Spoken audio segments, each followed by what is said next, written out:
Process को इसी तरीके से कंटिन्यू रखते हैं।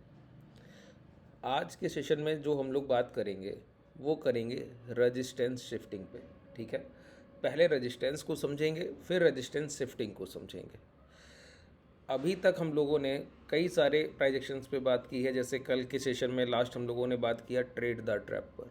ठीक है, ट्रेड द ट्रैप के सेटअप को जब हम लोग ट्रेड करते हैं तो वो प्राइजेक्शन जैसे आपको दिखता है कि कंसोलिडेशन के बाद ट्रैपिंग, ट्रैपिंग के बाद जब वो ट्रैपिंग खत्म होती है तो फिर दो मोमेंटम होते हैं, या तो डाउनवर्ड्स या दोबारा से अपवर्ड्स। तो दोनों के लिए हम लोगों ने समझा कि बाज़ार अगर आपको एग्जिट देने का मौका देने आ रहा है, लाइन सभी को याद है ना, और अगर ये लो ब्रेक हो गए तो down side momentum short selling तेज़ी से होगी। ठीक है, इसका एक पार्ट रह गया, वो हम लोग आगे किसी सेशन में करेंगे। पहले रेजिस्टेंस को समझा जाए। अगर आप लोगों ने कल का सेशन नहीं देखा है तो इस पूरे सेशन को कंप्लीट देखने के बाद नीचे डिस्क्रिप्शन में आपके पास टेलीग्राम का लिंक है, वहाँ जाके सेशन को आप विजिट कर सकते हैं। ठीक है, टेलीग्राम को ज्वाइन भी कर सकते हैं। वहाँ हमारे ट्रेडर्स जो पोजीशंस इंट्राडे ट्रेड करते हैं, पोजीशंस हेजिंग का, वो उसके रिजल्ट्स भी वहाँ पर आपको शो होते हैं। देखिए यहाँ पर क्या है, रेजिस्टेंस एरिया क्या होता है पहले तो वो समझिए। रेजिस्टेंस एरिया का सिंपल एक कोर कॉन्सेप्ट है कि प्राइस जहाँ से रिजेक्शन लेकर नीचे आया है, प्राइस जहाँ से अभी गिरावट करके नीचे आया, ठीक है, वो है उसका रेजिस्टेंस एरिया। कैसे पहचाना जाए? अगर ये हायर हाइस के फॉर्मेशन में प्राइस चल रहा है और एक जगह से अभी अभी गिरा है तो अगली बार के लिए ये मार्क कर लिया कि यहाँ से गिरा था भाई, ये अगली बार के लिए मार्क है, और अगली बार जब प्राइस पहुँचेगा तो मैक्सिमम पॉसिबिलिटी है यहीं से प्राइस गिरेगा। ठीक है, ये एक बेसिक कॉन्सेप्ट है रेजिस्टेंस का। अब यहाँ पर हम लोग बात जो करेंगे वो रेजिस्टेंस शिफ्टिंग पे करेंगे। ठीक है, और रेजिस्टेंस शिफ्टिंग कितना पावरफुल है इस मार्केट के लिए अभी आप समझेंगे। अच्छा, रेजिस्टेंस शिफ्टिंग है क्या, पहले तो वो समझिए। देखिए, एक छोटे छोटे रेजिस्टेंस होते हैं बाज़ार में और कुछ बड़े रेजिस्टेंस होते हैं। छोटे रेजिस्टेंस होते हैं जब प्राइस इस तरीके से लोअर लोज का फॉर्मेशन बना रहा है। लोअर लोज के फॉर्मेशन का मतलब है कि एक बार बाज़ार गिरा तो एक लो लग गया और फिर रिट्रेसमेंट हुआ तो थोड़ा ऊपर गया, दोबारा गिरा तो पिछले लो को ब्रेक करके एक नया लो बना दिया। तो ये लोअर लोज के फॉर्मेशन में जो ये लो लग रहे हैं, हर बार इन लो के लगने से पहले जो रिजेक्शन आता है, जो ये रिट्रेसमेंट आता है, ठीक है, इनको हम कहते हैं छोटा रेजिस्टेंस। छोटा रेजिस्टेंस का मतलब है कि प्राइस कभी भी इनको चाहे ब्रेक कर सकता है। अब एक बड़ा रेजिस्टेंस एरिया वो है जहां से इस रैली की शुरुआत हुई, बिगनिंग है। ठीक है, अब देखिए अचानक से क्या हो कि प्राइस दोबारा से एक नया लो बनाए, फिर एक नया लो बनाए, और अचानक से एक अप ट्रेंड में प्राइस निकल जाए। ठीक है, अप ट्रेंड का मतलब है प्रीवियस ये जो छोटे रेजिस्टेंस थे इनको ब्रेक करने लगे। बहुत ध्यान से समझिए, आसानी से, मैं बहुत धीरे धीरे बताऊंगा। ठीक है, अब इन प्रीवियस लोज को, ये जो प्रीवियस हाई है, स्विंग हाई, इनको प्राइस ब्रेक करने लगे एक इम्पैक्ट में। तो ये जो सेलर जो पीक पर अपनी टॉप पर पोजीशन लेकर बैठा है वो डर जाते हैं सर। क्यों? कितना बड़ा बायर होगा, कितनी बड़ी खरीदारी करेगा। तो इस बायर को चेक करने के लिए अगर इनका प्रीवियस सेलिंग प्राइस 100 रुपया है तो इस बार यही सेलर 100 रुपये की जगह 95 रुपये पर अपनी सप्लाई जनरेट करते हैं। तो देखिए, लोअर लोज का फॉर्मेशन, लोअर लोज का फॉर्मेशन, लोअर लोज का फॉर्मेशन, लोअर लोज का फॉर्मेशन, और अचानक से एक अप ट्रेंड जिसकी वजह से बड़े बिकवालों को निचले स्तर पर बिकवाली करनी पड़ी है। ये पिछले सेलर ही, लेकिन बेचना कहाँ पड़ रहा है? लोअर लेवल पे बेचना पड़ रहा है। ठीक है, अब प्राइस दोबारा क्या करेगा? लोअर लोज की फॉर्मेशन यहीं से बनाएगा। अगर इस तरीके का कोर कॉन्सेप्ट कहीं आपको प्राइस में देखने को मिले तो समझ लीजिए ये एक रेजिस्टेंस शिफ्टिंग हुई है। अच्छा, ये रेजिस्टेंस शिफ्टिंग कैसे होती है अभी हम लोग वो प्राइस में समझेंगे। इस पर ट्रेड एग्जीक्यूशन कैसे करना है वो भी अभी हम लोग प्राइस में समझेंगे। एक मैंने आपको बेस क्लियर किया कि इसको हम कहते हैं रेजिस्टेंस शिफ्टिंग, कि अचानक से प्राइस में जब डिप चल रही हो, अचानक से प्राइस में एक डिमांड क्रिएट हो, तो वहाँ पे जो सेलर अपनी पोजीशंस को शिफ्ट करता है डर की वजह से कि अपने सेलर एरिया में ना आने दिया जाए, उसके पहले पहले शॉर्ट सेलिंग कर दी जाए। अच्छा, ये पिछला सेलर ही है, कोई नया सेलर तो है नहीं। पिछली बार इन्होंने 100 रुपये पर बिकवाली की थी, इस बार 95 पे की। एक बात बताइए, ऐसे अगर रजिस्टेंस शिफ्टिंग 2-3 बार हुआ कि पहले 100 पर, फिर 95 पर, फिर होगा ये 92 पर, 93 पर, तो इस तरीके से 2-3 बार रजिस्टेंस शिफ्टिंग हुआ। और इस रजिस्टेंस शिफ्टिंग जब भी हो रही है तब देखिए प्राइस क्या करे, एक बार ये जो रेजिस्टेंस शिफ्टिंग 100, 95, 92 जाके 95 को ब्रेक कर दे तो समझ लीजिएगा ये 100 भी ब्रेक होगा, प्राइस का ट्रेंड ही बदल गया है। ठीक है, इसीलिए रेजिस्टेंस शिफ्टिंग पर हम लोग इतना काम करें। मैंने बहुत सिंपलिसिटी के साथ आपको बताया, अब आपको मैं समझाता हूँ। देखिए बहुत ध्यान से सुनिए, क्या है रेजिस्टेंस शिफ्टिंग। ठीक है। प्राइस एक्शन में आप समझेंगे तो चीज़ें बहुत आसान होंगी और आपको बहुत कुछ सीखने को मिलेगा। पूरा लास्ट तक देखना है। देखिए प्राइस में ये कंसोलिडेशन एरिया है, प्राइस गिरा, एक रिट्रेसमेंट हुआ, फिर गिरा, थोड़ा सा रिट्रेसमेंट हुआ, फिर गिरा, ठीक है। अब अचानक से पुल बैक आया। पुल बैक आने में हम लोगों ने क्या देखा कि प्रीवियस रेजिस्टेंस एरिया, ये प्रीवियस 105 से भाव को गिराया गया और जो लो लगा दी गई वो 78 के लगा दी गई। एनएचपीसी का चार्ट है ये, ठीक है। एनएचपीसी के चार्ट में अभी बाइंग बन रही है, तो उसके रिगार्डिंग हम लोग ये एक ट्रेड प्लान की तरह आपको समझा रहे हैं, ठीक है। बहुत ध्यान से समझिए। प्राइस एक्शन सभी जगह एक जैसा होता है।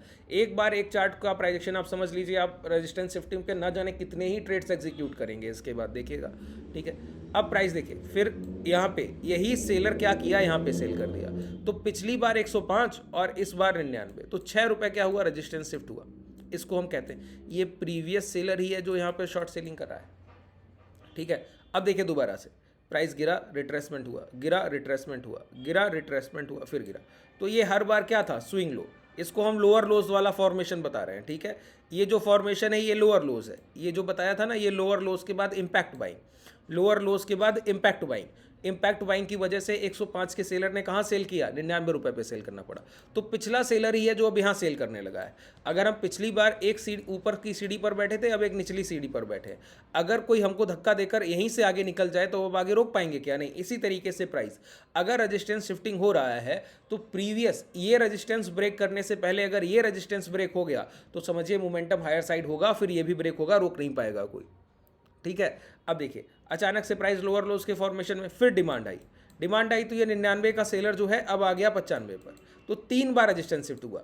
104 से हुआ देखिए 98, 98 से हुआ है अब 95, ठीक है। अब हम क्या करें, 95 को मार्क कर ले। देखिए 105 को तो मार्क रखेंगे ही रखेंगे, इसके साथ 95 के रेजिस्टेंस को भी मार्क कर दिया जाए, ठीक है। अब ये मार्किंग हुई। अब देखिए अब आपके लिए इस पूरे एरिया में ये रेजिस्टेंस और ये रेजिस्टेंस, ये बड़े रेजिस्टेंस एरिया नहीं है, क्योंकि यही सेलर अब आके कहाँ बैठ गया है, अब यही सेलर आके बैठ गया है 95 के भाव पर। यही हमको समझना है। देखिए इस पूरे रेजिस्टेंस शिफ्टिंग के कॉन्सेप्ट में जो ज़रूरी बात है वो यही है कि सेलर एरिया जब शिफ्ट हो रहा है तो अगर निचले स्तर पे ही सेलर को काट दिया जाए, ठीक है। अब देखिए ऐसे समझ लीजिए इस चीज़ को, मैं आपको एग्जाम्पल से कनेक्ट करके बताऊँ। कोई व्यक्ति है जो आपसे यहाँ पे लड़ रहा है, सर आपकी फ़ाइट चल रही है, ठीक है। अब ये एक मीटर के अंदर फाइट चल रही थी अभी तक, ये 1 मीटर पीछे आपसे खड़े थे और आप इनसे इधर ही से लड़ रहे थे। अब ये जब 1 मीटर से आधा मीटर आगे बढ़ा है तो आप इनको यहीं हरा दीजिए, तो ये आगे थोड़ी ना लड़ने जाएंगे। अब फिर आप आगे निकल जाइएगा, कोई दूसरा आपको अपोनेंट मिलेगा। बात क्लियर हुआ। तो ये एक साइकिल की तरह है। इसी तरीके से आप यहाँ पे सेलर ने शॉर्ट की पोजीशन लिया, शॉर्ट की पोजीशन लेने के बाद प्राइस में क्या किया, अगली शॉर्ट की पोजीशन वो 95, 105, 99 रुपये पे लिया और उसके बाद लिया 95 रुपये पे। तो अब इसी सेलर को अगर आप 95 रुपये पे काट दीजिए तो फिर ये 98 और 105 ये तो बस देखने भर के रेजिस्टेंस रह जाएंगे। ये तो क्लैरिटी हो जाएगी कि अगर ये ब्रेक हो गया, यहीं पर सेलर अगर काट दिया गया तो ये तो सेलर अब रह ही नहीं गया, क्योंकि यही सेलर तो नीचे आके बैठ गया था। तो बायर अगर कोई सफल हो गया इसको यहीं शॉर्ट सेलिंग की पोजीशन काटने में, तो फिर ये और ये कोई रेजिस्टेंस एरिया नहीं है, ये सिर्फ ब्रेकआउट जोन है। अब यहाँ सिर्फ बिकवाली की जगह सिर्फ खरीदारी होगी, ब्रेकआउट क्लियर दिखेगा, ठीक है। यही समझना है। देखिए रेजिस्टेंस शिफ्टिंग बहुत कॉमन सा प्राइस एक्शन है और बहुत सिंप्लिसिटी के साथ ट्रेड होता है सर। देखिए अब प्राइस यहाँ पे ये हाई लगाया, फिर लोअर लोज के फॉर्मेशन, लोअर लोज के फॉर्मेशन और अचानक से ये हाई ब्रेक, ठीक है, अचानक से ये हाई ब्रेक। अब प्राइस में यहाँ फिर रोकने की कोशिश किया, तो अब देखिए सबसे पहले ये हाई निकला। सबसे पहले कौन सा हाई निकला, जो लास्ट लोअर लोज के फॉर्मेशन के बाद प्राइस ने जो इम्पैक्ट हाई लगाया पहला, वो हाई सबसे पहले ब्रेक हुए। देखिए यहाँ पर ये क्या रेंज है, 87 के आसपास का भाव है। ये 87 के आसपास के प्राइस को ब्रेक करके प्राइस ने क्या किया, 94 सबसे बड़े सेलर के प्राइस को टेस्ट किया। तो मैंने क्या कहा, ये जैसे जैसे क्लोज शिफ्टिंग, रेजिस्टेंस शिफ्टिंग हो रही है, ठीक है, रेजिस्टेंस शिफ्टिंग पहले 105, बहुत ध्यान से देखिए, पहले एक देखिए, ये बहुत एडवांस तकनीक है जो मैं आपको रेजिस्टेंस का ये जो कॉन्सेप्ट बता रहा हूँ, ये कोई छोटा कॉन्सेप्ट नहीं है, ये बहुत एडवांस वर्जन है टेक्निकल एनालिसिस का, ठीक है। इसको अगर आप एक बार समझ गए तो बार बार आप इंप्लीमेंट करेंगे, हर बार आपको इसी तरीके से। देखिए रेजिस्टेंस शिफ्टिंग आप लोग क्या करते हैं, बॉटम फिशिंग में जब लोअर लोज का फॉर्मेशन हो रहा होता है तो पहला स्विंग लो ब्रेक होता है, वही मोमेंटम के लिए तैयार हो जाते हैं, ठीक बात है, वो तो मोमेंटम आएगा ही आएगा। ये मोमेंटम इस मोमेंटम के पहले, इस टॉप के पहले पहले खत्म होगा, ये तय। तो जब इस टॉप के पहले खत्म होगा तो जहां से रिवर्सल आएगा वही इसका रेजिस्टेंस शिफ्टिंग है सर, ठीक है। अब लोअर लोज का फॉर्मेशन दोबारा हो और ये प्रीवियस बॉटम ब्रेक ना हो और फिर दोबारा एक इम्पैक्ट बाइंग आ जाए इम्पैक्ट वॉल्यूम में, ठीक है, तो प्राइस में दोबारा लोअर लोस के फॉर्मेशन हो, फिर ये लो ब्रेक हो या ना हो तो चलेगा, फिर एक इम्पैक्ट बाइंग है। तो ये जो रेजिस्टेंस शिफ्टिंग हो रही थी निचले स्तर पर, बायर स्ट्रांग हो रहा है लगातार। अब ये बायर जाकर अगर ये हाई ब्रेक किया, मतलब ये हाई भी जाएंगे, ये हाई भी जाएंगे, सारे हाई जाएंगे, वही यहां पर है, ठीक है। बहुत सिंपल कॉन्सेप्ट है, इसका इतना इंपैक्ट है लाइव मार्केट की ट्रेडिंग में। अभी जाकर जब आप इस पे अपनी पोजीशंस को एग्जीक्यूट करेंगे और प्राइस एक्शन में देखिए, आइडेंटिफिकेशन, पहचान पे बहुत काम कीजिएगा, है ना। आइडेंटिफिकेशन जिसका अच्छा नहीं है फिर तकलीफ आएगी। आइडेंटिफिकेशन का मतलब क्या है बताइए, कि पहचानिए कि रजिस्टेंस शिफ्टिंग हो रहा है। अब मैं आपको 4 चार्ट अभी दिखाऊंगा, आपको पहचानने में तकलीफ होगी, है ना। मैंने आपको सिंपल बताया, लोअर लोस का फॉर्मेशन दोहरा रहा हूं, ठीक है, लोअर लोस का फॉर्मेशन, फिर प्राइस में एक इम्पैक्ट बाइंग आती है, फिर लोअर लोस का फॉर्मेशन, फिर प्राइस में एक इम्पैक्ट बाइंग आती। तो देखिए 105 से हम लोग कहाँ आ गए, 98, 98 से कहाँ आ गए, 195, फिर लोअर लोस का फॉर्मेशन, फिर एक इम्पैक्ट बाइंग आती, 87 आ गए। तो 105 का सेलर शॉर्ट करते करते 87 तक ले आया अपनी पोजीशन। अब इस सेलर को हमको 105 पे ब्रेक करने की जरूरत नहीं है, वो तो अलग रेजिस्टेंस एरिया है ही है, वहां तो हम लोग सिर्फ प्राइस रुकेगा, ब्रेकआउट तय है, प्राइस वहां जाके रुकेगा, हमको शॉर्ट सेलिंग के मौके देगा छोटे टाइम फ्रेम पे। जैसे टॉप टू बॉटम अप्रोच में आवरली टाइम फ्रेम का अगर ये रेजिस्टेंस है, तो 5 मिनट के टाइम फ्रेम में जब भी प्राइस यहां पहुंचेगा तो यहां सप्लाई का मौका मिलेगा। लेकिन आवरली टाइम फ्रेम में रिट्रेसमेंट नीचे आकर इधर ओवर होगा, दोबारा से जाएगा, ब्रेकआउट करेगा, सिंपल सी बात। क्यों? क्योंकि इसने अपना लास्ट सेलर एरिया, जो सेलर 105 पे बेच रहा था, उस सेलर का आखिरी सेलिंग प्राइस ब्रेक कर दिया है हम लोगों ने। इस वजह से ये इतना स्ट्रॉन्ग प्राइस एक्शन का बिहेवियर हो जाता है, ठीक है। अब यहाँ पर देखिए, अगर ये 87 ब्रेक हुआ, अब आप गौर कीजिएगा इस 87 के प्राइस एक्शन में, ठीक है। यहाँ पे जैसे ये ब्रेक हुआ तो देखिए प्राइस चल के कहाँ गया, प्रीवियस हाई तक, जो प्रीवियस रेजिस्टेंस जहाँ से अभी ये शिफ्टिंग हुआ, ठीक है। अब शिफ्टिंग के बाद प्राइस कहाँ तक चल कर गया, 95 तक। 95 से रिट्रेसमेंट आया तो खरीदारी कहाँ से उठी है, इसी 87 के भाव से। देखिए डब्ल्यू फॉर्मेशन बना है कि नहीं बना है, इसी जगह पर बना है, ठीक है। अब ये ब्रेकआउट, ये जो इम्पैक्ट बाइंग में ये जो 95 के भाव अभी निकल गए, प्राइस 99 पे ट्रेड करने लगा, ये खरीदार किस स्तर पे खरीदारी कर रहा है, ये 87 के स्तर पर। अब क्या होगा, अभी रेजिस्टेंस शिफ्टिंग हो रहा था, अब क्लोज शिफ्टिंग होगा, मतलब सपोर्ट शिफ्टिंग। सपोर्ट शिफ्टिंग का मतलब है अब प्राइस गिरे इम्पैक्ट में, जैसे हायर हाइस के फॉर्मेशन बनते रहे, इम्पैक्ट में गिरे और यहीं कहीं 87 के पहले से फिर टर्न अराउंड हो जाए और ऐसे ऐसे चलने लगे। तो जब तक ये इस तरीके से इम्पैक्ट हाई बनते रहेंगे और स्विंग लो इस तरीके से शिफ्ट होते रहेंगे, तो इसको हम कहते हैं सपोर्ट शिफ्टिंग। अभी इसको हमने क्या कहा, रेजिस्टेंस शिफ्टिंग। जैसे जैसे ये स्विंग हाई बढ़ते जाएंगे, सपोर्ट शिफ्टिंग। जैसे ही लास्ट सपोर्ट बड़ा वाला ब्रेक होगा तो फिर से वही रेजिस्टेंस शिफ्टिंग। यही ट्रेंड है, यही मोमेंटम है, इसी का आइडेंटिफिकेशन हम लोग करते हैं, ठीक है। बहुत सिंपल कोर कॉन्सेप्ट मैंने आपको बताया और ये बहुत ब्यूटीफुली वर्क करता है प्राइस एक्शन में।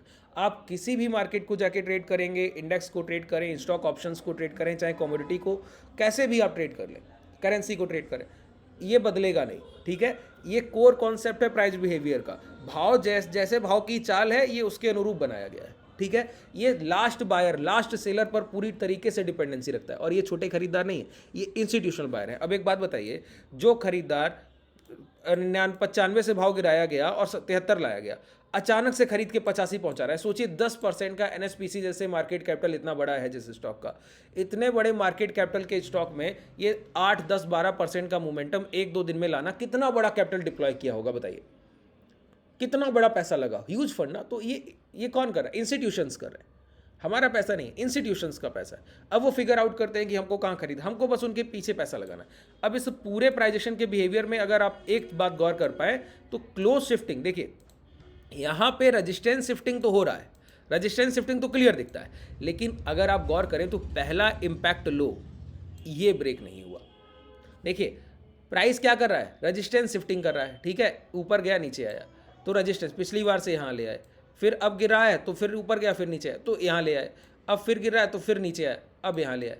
तो ये रजिस्टेंस तो शिफ्ट हो रहा है, लेकिन बेस जो बन गया, जो खरीदार है वो अपनी पोजीशंस नहीं छोड़ रहे हैं। ये इसीलिए ये ब्रेकआउट यहाँ पर सबसे बेहतरीन तरीके से आपको दिखता है। ये बहुत गौर करने वाली बात है कि जब भी स्विंग लो, जो बड़े स्विंग लो लगते हैं, इसीलिए मैंने बोला छोटा रेजिस्टेंस और बड़ा रेजिस्टेंस, ये लोअर लोस के फॉर्मेशन सारे छोटे रेजिस्टेंस है, और ये जो इम्पैक्ट में हाई लग गया ये बड़ा रेजिस्टेंस होता है। जैसे ये इम्पैक्ट में हाई लग गया तो ये बड़ा रेजिस्टेंस था, तो 95 से प्राइस गिरा 87 तक लेकर आया, ठीक है। सपोर्ट रेजिस्टेंस के बहुत सारे कॉन्सेप्ट हैं जो हमको सीखने हैं, उनमें से मैंने सिर्फ एक ये कॉन्सेप्ट आपको बताया जिसमें रेजिस्टेंस और सपोर्ट की शिफ्टिंग होती है बायर्स और सेलर्स के द्वारा। अगर आप प्राइस एक्शन में अपनी अप्रोच शार्प रखें और प्राइस को देखने का तरीका अपना अच्छा रखें तो ये सारे कोर कॉन्सेप्ट आपको बहुत अच्छे से क्लियर होंगे और लाइव मार्केट में आप इनको बहुत बेहतरीन तरीके से इंप्लीमेंट कर पाएंगे। अब आपकी पोजीशन कहाँ बनती है?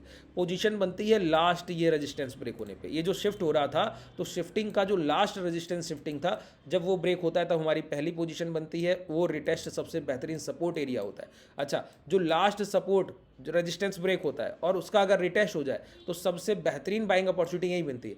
ये देखिए 87 का भाव डायरेक्टली जाकर कहाँ ट्रेड कर रहा है? 100 पे ट्रेड कर रहा है सर। ये देखिए 14 से 15% का मोमेंटम है और बहुत सेशन नहीं लगे। ये 19 अप्रैल का भाव है और आज की तारीख है 2 मई। टोटल 12 दिन है और इसमें ट्रेडिंग सेशंस की बात की जाए तो 8 से 9।